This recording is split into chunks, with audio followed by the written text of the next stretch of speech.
First of all, I just want to tell you, this is like a bucket list interview for me. So I didn't think that I'd be interviewing you in my kitchen, much less without dreads. Did you ever think when you cut your hair, all of these people are talking about my hair right now? Well, I knew when I cut my hair that I wouldn't have dreads anymore. That was for sure. I don't think I thought about it a whole lot. I mean, I guess I did at some point, and there's a part of me that was worried about what I would be like, but I also was just kind of ready to, I don't know. I just don't think I was worried about it. I have a dissociative disorder, and one of the ways that manifested itself my whole life, long before I even knew what a dissociative disorder was that I would look in the mirror and it just didn't feel like me. That was a disorienting, kind of semi-disturbing thing that was going on since I was a kid, and it was really kind of an uncomfortable feeling.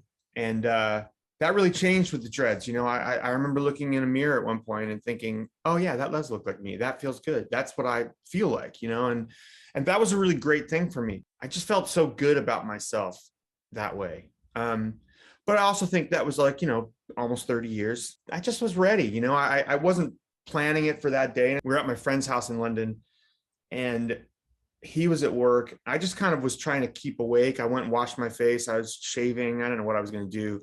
And then I just grabbed the clippers and shaved my head. It was kind of a whim. It felt great. It was really great to jump in the shower after I'd done it. And just like, I hadn't felt water just on my head that way in a long time. Honestly, for months and months after that, I couldn't break the habit. I would walk by a bathroom, my house, a friend's house. I would just look around. There's no one in. I would go in the bathroom. I'd stick my head into the sink and I would just like rinse my head and then just dry it with a towel because it took 6 seconds instead of 6 hours. It was just kind of there were so many great feelings that came around from shaving it off that, I just really haven't had any regrets, except that I'm not used to having shorter hair. I've always had long hair. I had long hair when I was a kid, before I had dreads. There's a certain me that I'm used to seeing that I don't see right now. That's a little weird. It's really short right now because I knew I was going to be on tour for a while, and I had the guy cut it a lot shorter at my second haircut in 30 years. Wow. You look great though. I really like it. I was so surprised when everyone was just talking about your hair. I'm like, he's great for many other reasons.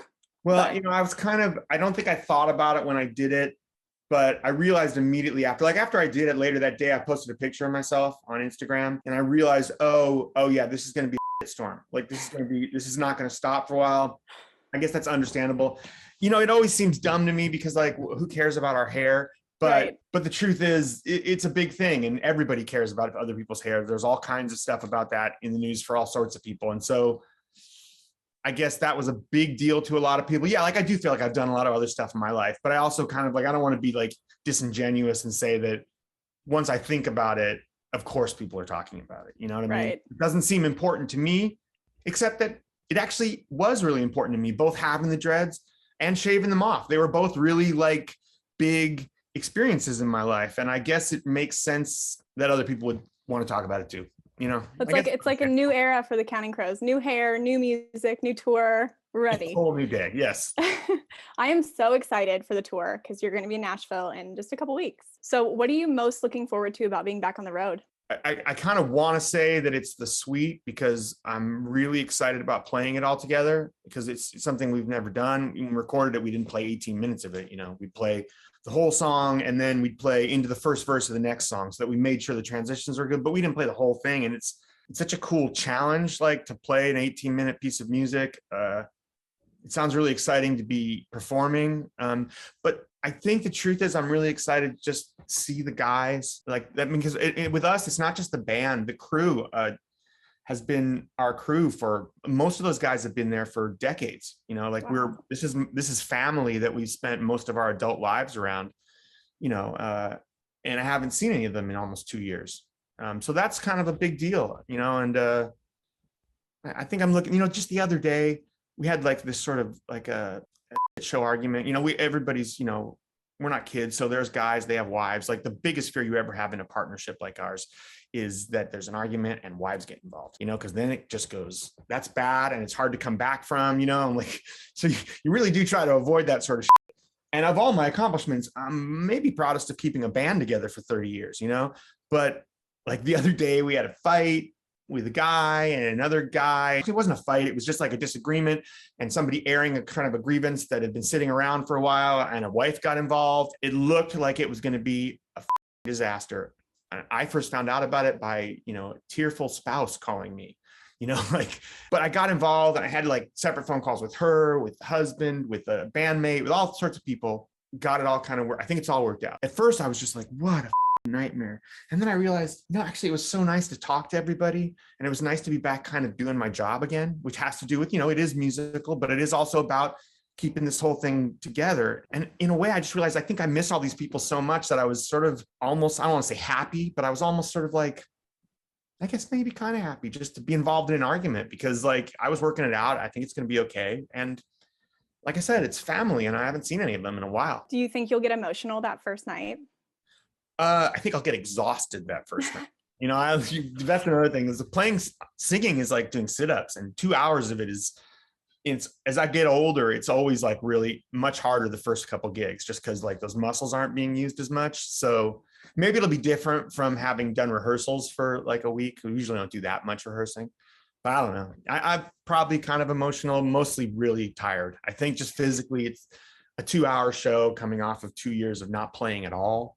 Yeah. It'd be a bit of a, you know, that might be tiring. Yeah. So are you preparing any differently aside from having extra rehearsals? I've been trying to work out and you know, just lose weight, feel like a little healthier, more focus on sort of the strength stuff than I normally do before a tour, just because I'm really getting old, you know, and it worries me about, I just don't want to be right. You know, I don't know. And no, there's not really, I mean, we've been doing this such a long time. The only thing I'm really doing is sort of like trying to eat right. And I've been doing a lot of core stuff just because that's what's really tiring when you're singing. And none of this makes sense, probably. I don't know. The rehearsals will be a heavy deal because of the suite, and because we haven't played at all for 2 years. We're doing more rehearsals than we would normally do. Right. Usually it's a couple days of production rehearsals, mostly for the production, not so much for the rehearsals. But this time, it's more than that. It's still much more than we normally do. Well, take this for what it's worth, but I don't think people are going to leave a Crows show disappointed. If they do, it's totally my fault. So I should probably do the preparation.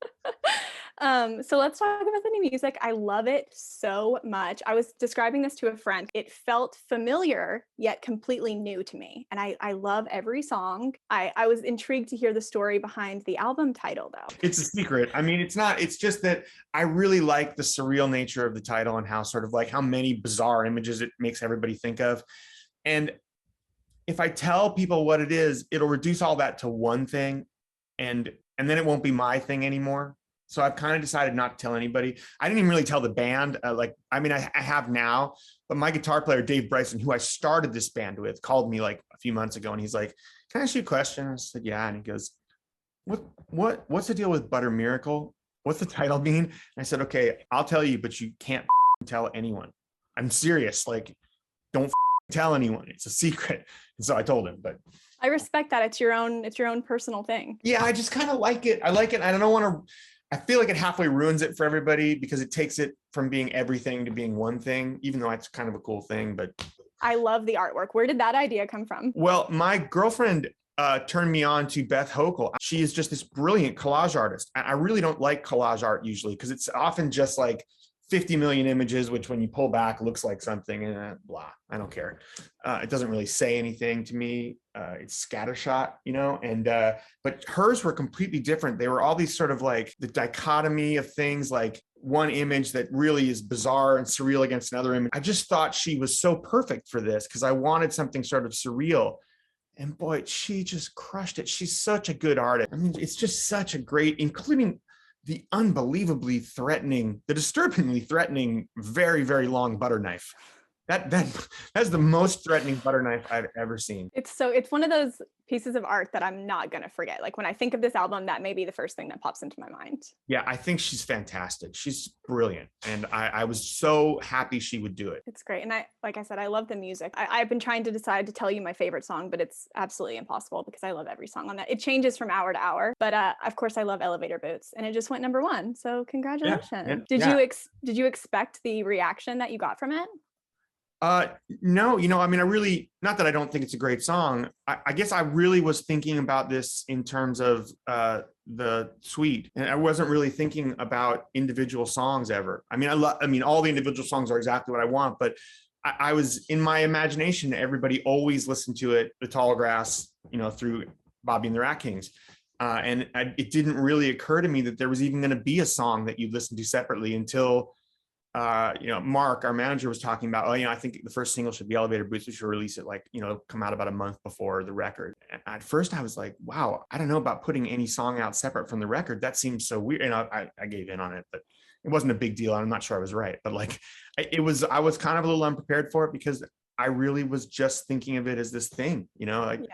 I hadn't conceived of it as something I knew people would listen to it separately, but I didn't want them to.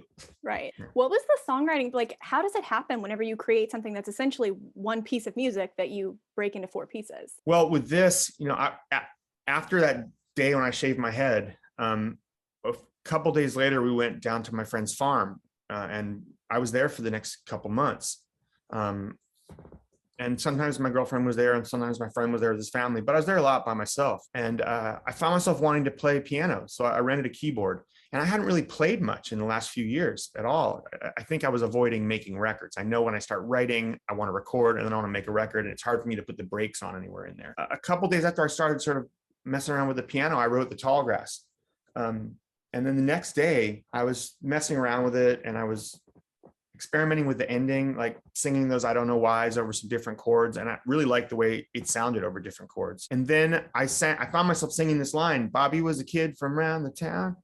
And I thought, oh, that's really cool. That sounded great. I really liked the way that happened. And it came right out of Tall Grass. Maybe this is actually a longer song like Palisades Park, where it has different movements. And so I went back to work on it thinking I was going to actually extend it. After a little while, it was pretty clear it was a separate song, It's Elevator Boots, obviously. But I couldn't help thinking how cool it was that it just came right out of the Tall Grass. And I thought, well, what if I write a series of songs that are like where the ending of one is the beginning of another, like in the same way that Palisades Park is this one long song that has a bunch of different movements. What if I had a bunch of different songs that played like one long song, but actually were 4 totally different songs, and they just like different movements in Palisades Park, but they were entire songs. And I got really excited about that. And I wrote Elevator Boots right then. I don't think I finished, I think I finished in October on Angel of 14th Street. And then I had a 4th song called Monday School. And I sent them all to the guys. And as I sent them all to them, I said, is there something wrong with this song? Does it remind anybody of anything? Because I get the feeling I copped something from somewhere. It just sounds really familiar to me. I like it, but it sounds really familiar. Anybody hearing Elvis Costello? And all the guys were like, no, don't hear it. It's great. We really like it. This is really cool. 4 songs that they were really excited about the suite. And I sent everything to our producer, Brian Deck. And he was like, oh my God, this is such a cool thing. I can't wait to do this. And I said, listen, Monday School. He goes, oh, it's really catchy. I like it. Does it remind you of anything? Because it's really bothering me. It feels like I worry I copped something from somewhere that I shouldn't have. Are you hearing Elvis Costello at all? And he says, oh no, yeah, it's Miracle Man. I said, what? He goes, yeah, it's Miracle Man. You totally copped a section from Miracle Man. And I thought, oh, that's what it is. And it wasn't the whole song. It's just this one section, but it was driving me crazy. And so I had to throw it out. So then I went back there in January and I wrote Bobby and the Rat Kings. But for each one, they were really determined by what had come before. So the songs are kind of born out of the transitions in a way. So cool. I love it so much. It's kind of like writing my favorite thing we've done. I just love it. I'm just because it was such a challenge too. And it's so unique. I mean, not that no one's ever done it before, but it's not the kind of thing people do very often. Right. No, it's pretty unique that way. And I really like the form. It kind of made me want to do more like this, just write more things, explore sweets for a while. Maybe this is my sweet period. I don't know. So does that mean we can maybe expect another sweet? Well, I wasn't originally planning that because, honestly, until I heard this one, until we were done, I didn't know it would work. But it does, and I love it. And so, yeah, I'm working on another one. Just came back from England. We spent most of June in England, and I wrote another quartet of songs that they're not quite finished, but they're pretty much there. I just got to tighten them up and make sure the transitions work. So you try. That's exciting. I have to talk to you about your cooking show, because can I tell you, the day that came across my Instagram feed, I was like, what is this? It felt very unexpected, but then I'm like, he's really good at this. And it's very enjoyable to watch. Honestly, I would take a cooking class with you if you ever felt the need to offer one. How did that idea come about? Well, it was really just, I've always cooked. I wasn't a great cook or anything, but I've done it since I was a kid. I've always loved cooking. But I don't know, about a month or two into the quarantine, I said to my girlfriend, I'm really afraid I'll wake up a year and a half from now and I won't have done anything. I don't want to do that. I'm really worried about that. I think I'm going to learn to cook everything, because I've been, I had a podcast with my friend James Campion, and I spent a lot of time, usually every week, on research for that. And we couldn't do the podcast. So there was all this time that I used to spend researching things. So I just started researching, I'd think about things I want to cook. And then I would read lots of recipes and read lots of articles about it. And then I would try and take all the best ideas and make my own recipe and then try it and then adjust it. I just started doing it. And after a while, I started with, weirdly enough, with Chinese food. I wanted to learn to cook some Chinese dishes. I just started doing it every day, just cooking for me and my girlfriend. And after a while, she's like, you should put some of these in your Instagram stories or something. So I did that a few times. And then she suggested maybe actually editing them better and going to Instagram TV. And, I just started doing it. And I don't know, it was just something for fun, because since I was cooking every day, you just want your social media to show your personality somewhat, just so people, it's like a little glimpse into your life. And this is all I was doing. So it seemed like the thing we should show, because it was really the only interesting thing I did for a year and a half, pretty much. But I don't know, it was just kind of a whim. And then I guess it kind of took off. It didn't become hugely popular or anything, but I think, it became a little bit of a news item because it's such a weird thing I think people think for me to be be yeah, it felt unexpected. Yeah. It was enjoyable. So you actually edit them yourself? Yeah, my girlfriend helped me a lot at first because she'd been doing stuff like this, but I hadn't. And then I got some apps and I sort of figured out how to do it myself and just sort of did it. I also love that you kind of teased the album and the record with that toast. I had no idea what you were doing, but I thought it was hilarious, and your cat just kept popping in the screen. She's a real horror that way, What do you think it is about the Counting Crows that just keeps people coming back? Well, I think, it's really scary trying to be a successful musician or an artist of any kind, because it doesn't necessarily mesh that well with commerce, but it needs to, in order for you to support yourself and feed yourself. And so you get a lot of bad advice. Record companies are desperate to sell. The only thing they're really sure of, because they're not writing songs, they're not inspired that way, is what worked last time, either for you or for the guy who had the hit 6 months ago. And you get a lot of bad advice and a lot of pressure about, you need to recreate this, or if you want to be successful, you should do this because that guy did it, all of which is terrible because nobody knows what makes something a success. And the fact that something was really successful a minute ago doesn't mean it's going to be by the time your thing comes out. Everyone could be very tired of it. And we have been almost fanatically stubborn about that. We just didn't care. We traded away enormous money. There was a huge bidding war for our band, and there were millions of dollars, and we took home $15,000 between the five of us instead, because Geffen was willing to trade us complete creative control and a higher royalty, which was a gamble, but it paid off. And we kind of ruthlessly kept that. But we were really interested in stuff and really excited about stuff. And so we just went and did whatever we were really interested and excited about. And we didn't worry about that other stuff at all. And I think that kind of pays off, because we don't have any embarrassing moments where we weren't trying to do something to do anything other than stuff we were really excited and wanted to try. Sorry. It's okay. I think because that's where bands really get in trouble. I think they do things and they regret them themselves. And people can tell when it's not true. when it's just not real, when it's really trying to do something else. And we kind of avoided all that because we never did anything except for what we wanted to do. We're not playing tired concerts because, well, quite honestly, we don't play anything unless we want to play it that night. So we change the set list every night. And it really pisses off a lot of people because they don't hear whatever song they wanted to hear that night. But no one leaves our concert with a memory of a band that went on stage and just kind of, phoned it in because they were bored, because we're not bored. I mean, we're going up there and we actually really want to play everything that we're playing that night. So, it's actually usually a good show. And there's all these things you can do that I think are more transparent than people think they are. And I don't have a lot of regrets. I have regrets about the way other people saw us. I wish they'd, not looked at us that way, but I don't have any regrets about stuff we did, really, and that's kind of nice. I think also we all love being in the band still because of that. And so nobody wanted to leave, nobody was like sick of it or trying to get out of there or looking, including me. I just have no desire to go be a solo artist or just, I never wanted to be like more famous or something, in fact, I was so miserable being famous that it would be impossible to be jealous of me. Cause I was just such a mope. Right. I don't know. I don't know the reasons exactly, but I do think it's pretty wild.